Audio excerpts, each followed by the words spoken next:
Et désormais, imaginez-vous qu'il est interdit de mourir le week-end. Non, c'est pas une vanne, hein.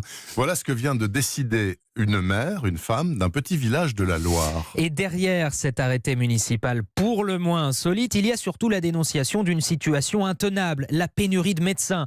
La semaine dernière, il a fallu 2h30 pour trouver un docteur et faire constater le décès d'un résident d'une maison de retraite proche de ce petit village. Alors oui, l'arrêté est provoquant, voire un peu absurde, mais la maire Isabelle Dugelet ne voyait pas d'autre solution pour alerter l'opinion.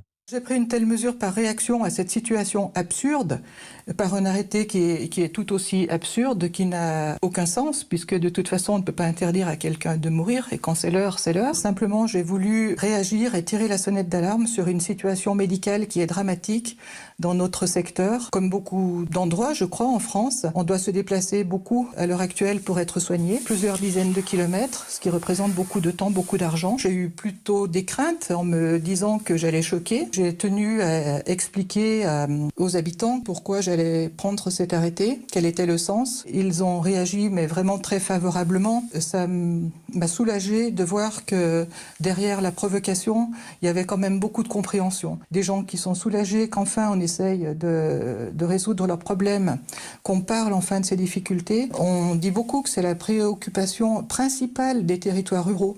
Mais on le dit, mais on ne fait rien. La maire de la Grêle dans la Loire, Isabelle Dugelet, la France qui forme pourtant de plus en plus de médecins, mais cela ne suffit pas. On compte aujourd'hui 6500 généralistes de moins qu'en 2010. C'est notamment dû au départ à la retraite massif.